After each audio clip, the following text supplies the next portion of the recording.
प्रसिद्ध पाश्चात्य पंडित थीबो ने शंकराचार्य कृत भाष्य के स्वरचित अनुवाद की भूमिका में शंकराचार्य की व्याख्या के संबंध में लिखा है कि बादरायण का दार्शनिक सिद्धांत शंकराचार्य के सिद्धांत से सर्वथा भिन्न था, किंतु शंकराचार्य ने अपने शुष्क निर्विशेष अद्वैत सिद्धांत का प्रचार करने के लिए बादरायण के ऊपर अपने मत का आरोप किया है।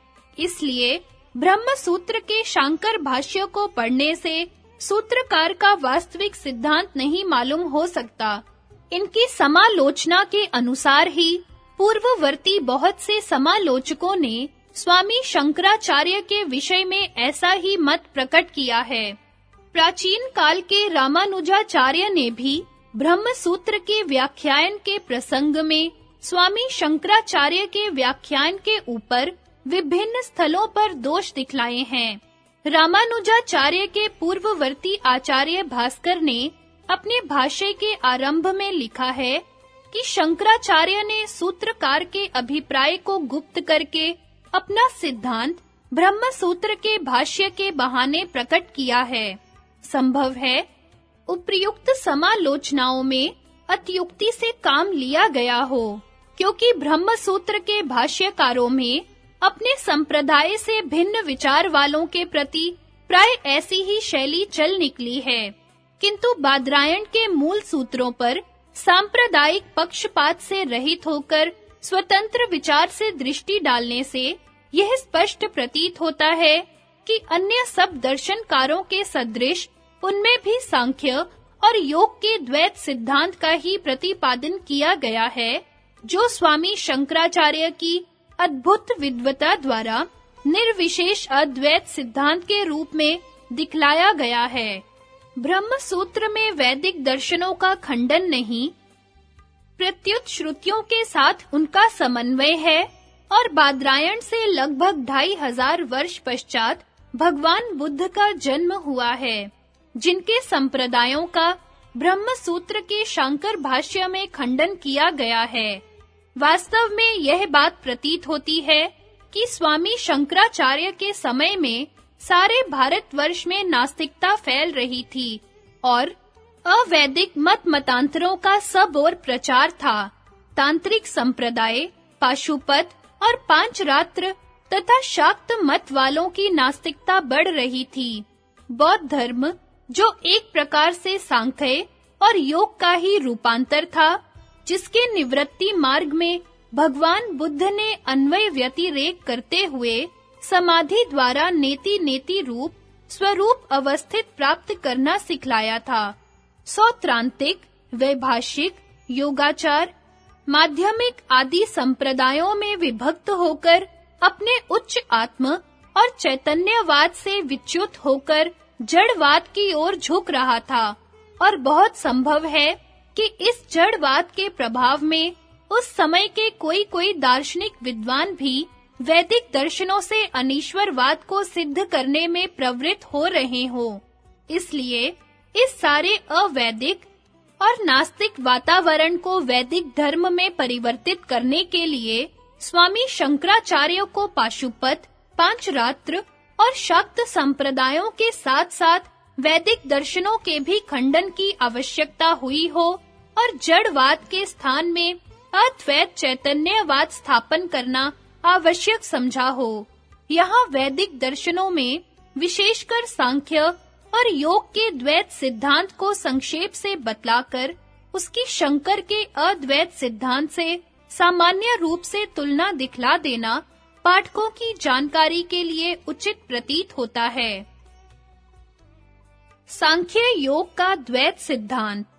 चेतन और जड़ दो अनादि तत्व हैं। चेतन तत्व अपरिणामी, निष्क्रिय, निर्विकार, ज्ञान स्वरूप, कूटस्थ, नित्य है। जड़ तत्व त्रिगुणात्मक, सक्रिय और परिणामी नित्य है। चेतन तत्व की सन्निधि से जड़ तत्व में एक प्रकार का ज्ञान नियम और व्यवस्था पूर्वक विरूप अर्थात विषम परिणाम हो रहा है। सत्व में क्रिया मात्र रज और उस क्रिया को रोकने मात्र तम का सबसे पहला विषम परिणाम महत तत्व कहलाता है। यही महत् तत्व सत्व की विशुद्धता से अपने समष्टि रूप में विशुद्ध सत्वमय चित्त कहलाता है, जिसमें समष्टि अहंकार बीज रूप से रहता है। यह ईश्वर का चित्त है और अपने व्यष्टि रूप में सत्व की विशुद्धता को छोड़े हुए सत्व चित्त कहलाते हैं, जो संख्या में अनंत हैं, जिनमें व्यष्टि अहंकार बीज रूप से रहते हैं। ये जीवों के चित्त हैं। चेतन तत्व में अपने ज्ञान के प्रकाश डालने की और महत् तत्व में उसको ग्रहण करने की योग्यता अनादि चली आ रही है। पुरुष से प्रकाशित अथवा प्रतिबिंबित समष्टि चित्त समष्टि अस्मिता और व्यष्टि चित्त व्यष्टि अस्मिता कहलाते हैं। पुरुष निष्क्रिय होता हुआ भी अपने चित्त का दृष्टा है, अर्थात चित्त में उसके ज्ञान के प्रकाश में जो कुछ भी हो रहा है वह उसे स्वयं ज्ञात रहता है। व्यष्टि चित्त के संबंध से चेतन तत्व का नाम जीव है, जो संख्या में अनंत और अल्पज्ञ है, और समष्टि चित्त के संबंध से चेतन तत्व का नाम ईश्वर, अपर ब्रह्म, सगुण ब्रह्म और शबल ब्रह्म है, जो एक और सर्वज्ञ है। अपने शुद्ध स्वरूप से चेतन तत्व का नाम परमात्मा, निर्गुण ब्रह्म, शुद्ध ब्रह्म और पर ब्रह्म है। पुरुष शब्द का प्रयोग जीव, ईश्वर और परमात्मा तीनों अर्थों में होता है।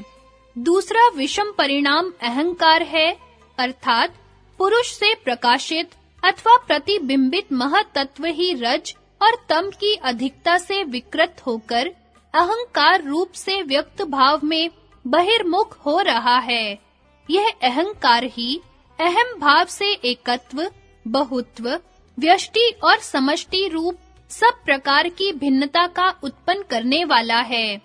विभाजक अहंकार से ग्रहण और ग्राह्य रूप दो प्रकार के विषम परिणाम हो रहे हैं, अर्थात विभाजक अहंकार सत्व में रज और तम की अधिकता से विकृत होकर ग्रहण रूप 11 इंद्रियों और सत्व में रज तम की कुछ विशेषता के साथ अधिकता से विकृत होकर परस्पर भेद वाली 5 तन्मात्राओं में विकृत होकर बहिर्मुख हो रहा है।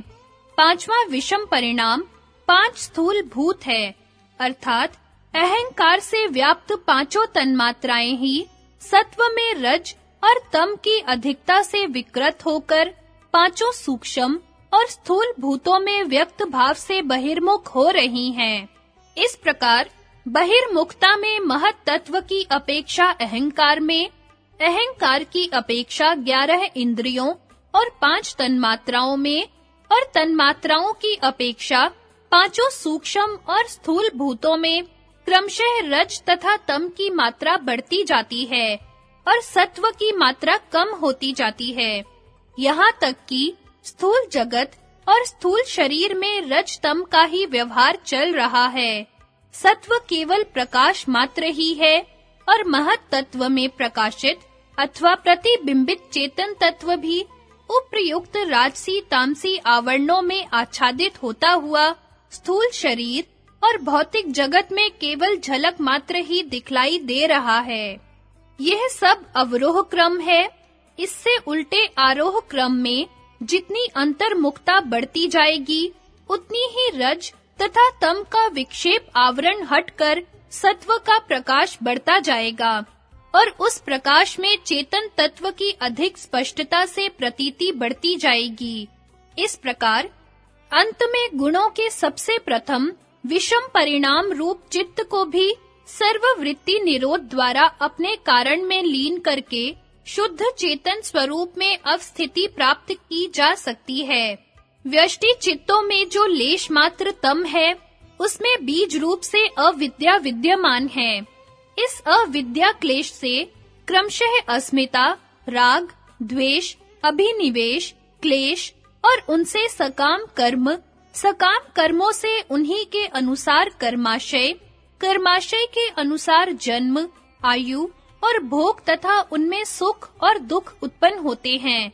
संप्रज्ञात समाधि की चारों भूमियों वितर्क, विचार, आनंद और अस्मिता, अनुगत में ये सब क्लेश तनु अर्थात शिथिल हो जाते हैं और उसकी उच्चतम अवस्था विवेक ख्याति में सत्व की विशुद्धता से सारे कलेश अपनी जननी अविद्या सहित दग्ध बीज तुल्य हो जाते हैं।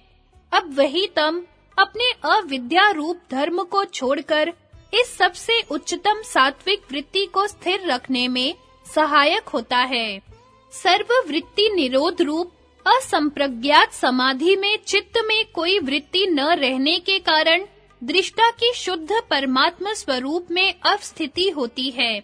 उस समय चित्त में निरोध के संस्कारों का परिणाम होता है। कैवल्य में व्युत्थान के सारे संस्कारों को नष्ट करने के पश्चात निरोध के संस्कार स्वयं भी नष्ट हो जाते हैं। तब अपने धर्मी चित्त के अपने कारण में लीन होने के साथ दग्ध बीज रूप अविद्या क्लेश का भी लय हो जाता है।